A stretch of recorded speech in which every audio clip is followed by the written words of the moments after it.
and gentlemen, my name is Bo Phai.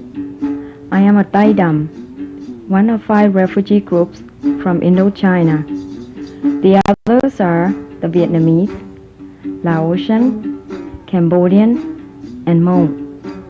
Since March of 1975, there have been 1,700,000 Indo-Chinese refugees resettling around the world.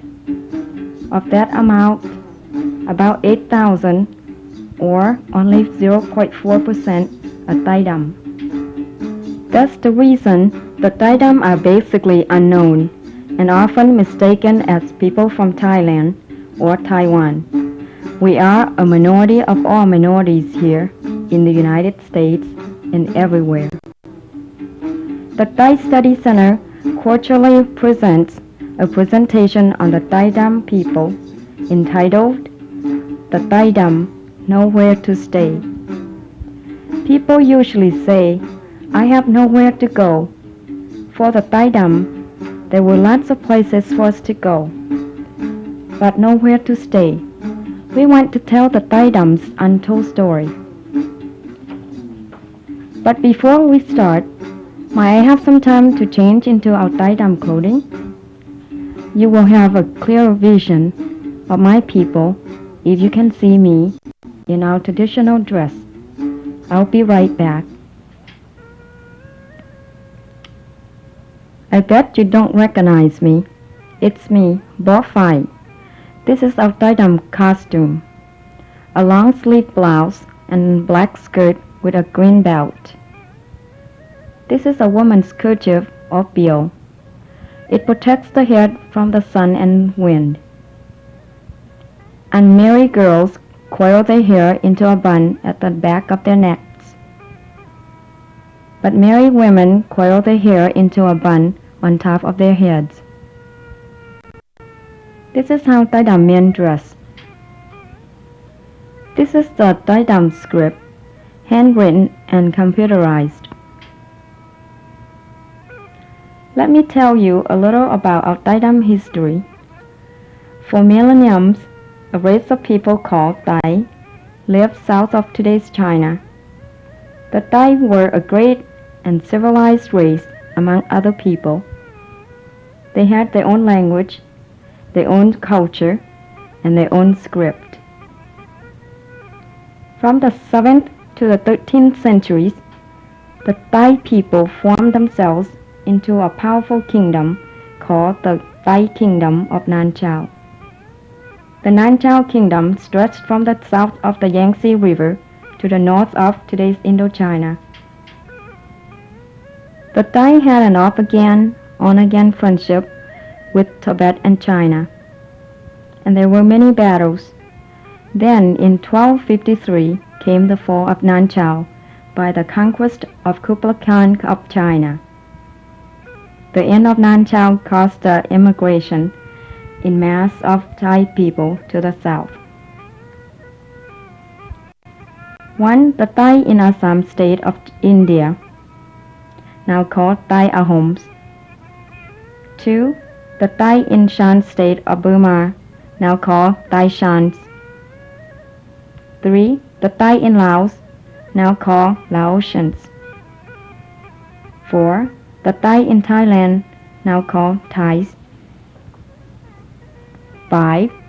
The Thai in Northwest Vietnam, now called Tai Dam, Tai Dang, Tai Don, etc. 6. The Thai in northeast of Vietnam, now called Tai, To, Nong, etc. Some Thais still remain in the Nan Chao area, now called Tai, Chuang, Lư, etc. This presentation will focus only on the Thai people in northwest Vietnam, known as Tai Dam, Tai Dang, Tai Don, etc. We simply call ourselves Thai. So as not to confuse us with the Thais of Thailand, I will call these Thai Tai Dam. The Tai Dam are considered one of the most unlucky group of all Thai people. They have neither a country nor independence. Also, their numbers are very small, only 1 million or so. One of them is me. The birthplace of the current generation of Tai Dam people lies in 3 northwestern provinces of Vietnam, Lai Châu, Sơn La, and Nhia Lo, which has been changed to Hoang Liên Sơn. This is a tiny crossroads country of 17,500 square miles, bordered on the north by China, on the west and south by Laos, and on the east by Vietnam. This place was once called Sip Song Chau Tai, or the 12 Tai Principalities. But the Tai Dam simply called this place Muang Tai, or the Tai country. Before the arrival of the French in the 19th century, Sip Song Chau Tai was more or less independent, just like its neighboring countries during that period. Because of its crossroads territory, Sip Song Chau Tai was abused frequently, sometimes on good terms, sometimes not, with the Laotians, Vietnamese, and Chinese, but never under anyone else's sovereignty. By the end of the 19th century, France colonized many Southeast Asian countries. France took Khmer in 1863 and named it Cambodia. France took the south of Vietnam in 1867 and named it Cochin, China. France took the north of Vietnam and named it Tonkin, and then central Vietnam and named it Annam in 1884. France took Luang Prabang and Vientiane Chăn principalities and named it Laos in 1893. And separately from other territories of Indochina, Sip Song Chau Tai was colonized in April of 1889.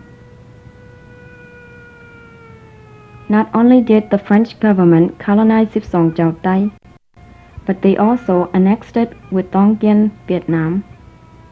This was a turning point for Tai Dam history, because at that time we lost our sovereignty and our identity.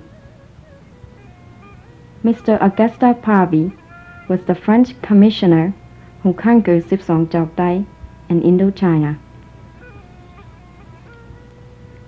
Mr. Dieu Văn Tri of Lai Châu province signed the papers giving France authority over Sip Song Chau Tai. For 60 years under French-Vietnamese colonization, Sip Song Chau Tai was immobile, but somehow undisturbed. Then came a turning point for the whole world, World War II, while the Nazis of Germany invaded and conquered European countries. The Empire of Japan invaded the Asian countries, including Sip Song Chau Tai. Sip Song Chau Tai was used as a hide-and-seek place for the superpowers because of its famous crossroads territory position.